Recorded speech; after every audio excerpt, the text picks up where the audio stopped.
অন্যদিকে সোশ্যাল সাইটে কুৎসার অভিযোগ এবার আইনি পদক্ষেপের ভাবনা লোকসভার বিদ্রোহী সাংসদদের। তৃণমূল সাংসদ মহুয়া মৈত্রর বিরুদ্ধে আইনি পদক্ষেপের ভাবনা লোকসভায় তৃণমূলের বিক্ষুব্ধ ব্লকের। গতকালই ভার্চুয়াল বৈঠক করেন 20 জন বিদ্রোহী সাংসদ। সোশ্যাল সাইটে কুৎসার অভিযোগ আইনি পদক্ষেপের ভাবনা এবার লোকসভায় তৃণমূলের বিদ্রোহী ব্লকের 20 জন সদস্যের। তৃণমূল সাংসদ মহুয়া মৈত্রর বিরুদ্ধে আইনি পদক্ষেপের ভাবনা চিন্তা এই বিদ্রোহী সাংসদদের। গতকালই ভার্চুয়াল বৈঠক করেন লোকসভায় তৃণমূলের বিদ্রোহী ব্লকের 20 জন সদস্য, যারা ইতিমধ্যে এনসিপিআই এর সঙ্গে মিশে গেছেন।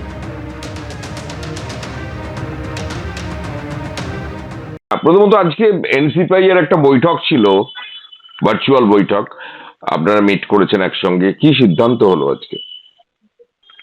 আমরা দুদিন আগেও একসঙ্গে বসে একটা আলোচনা করেছিলাম। মূলত যে ধরনের মিথ্যাচার করছেন বিগত দিনে যারা আমাদের সতীর্থ ছিলেন তৃণমূল কংগ্রেস থেকে, তার মধ্যে বিশেষভাবে কীর্তি আজাদ এবং মহুয়া মৈত্র, তাদের বিরুদ্ধে একটা আইনি পদক্ষেপ নেওয়ার কথা ভাবা হয়েছিল গতদিনের বৈঠকে। এবার তার মধ্যেই একটা দিন মাঝখানে গেছে, আমরা দেখছি এমনভাবে, বিশেষ করে মহুয়া মৈত্র টাকার অঙ্ক তুলে বলছেন নাকি লেনদেন হয়েছে।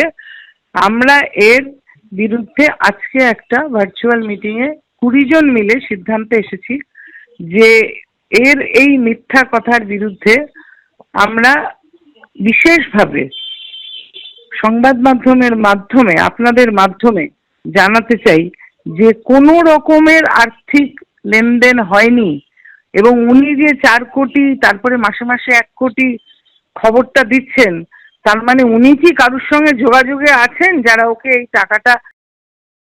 মাস আগে অবধি যখন আমরা বিধানসভা নির্বাচন চলছিলাম, তখনও তাদের প্রবলেম ছিল, যদি অভিষেক ইজ দ্য প্রবলেম বা দল ইজ দ্য প্রবলেম, তাহলে 1 মাস আগেও সেটা প্রযোজ্য ছিল।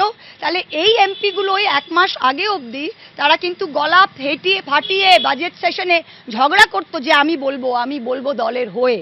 তারা হেলিকপ্টারে করে আমি প্রচার করেছি রিক্সায় করে, বোলেরো গাড়িতে, হেলিকপ্টারে করে তারা দলের টাকায় প্রচার করেছে। তারা আজকে আমাদের নীতি শেখাবে কেন? আইনত দ্বারস্থ হন না কেন? What is the problem?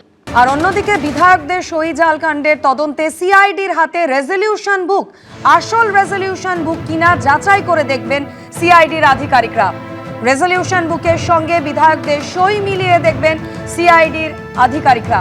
গতকালই আপনাদের মনে থাকবে শোভনদেব চট্টোপাধ্যায়ের বাড়িতে যান সিআইডি গোয়েন্দারা। বিধানসভায় সই জালিয়াতির মামলায় গতকাল শোভনদেব চট্টোপাধ্যায়কে প্রায় আধ ঘন্টা জিজ্ঞাসাবাদ করা হয়। আর এবার যেমনটা জানা যাচ্ছে, সিআইডির হাতে রেজলিউশন বুক। তবে আসল রেজলিউশন বুক কিনা তা যাচাই করে দেখবেন সিআইডির আধিকারিকরা।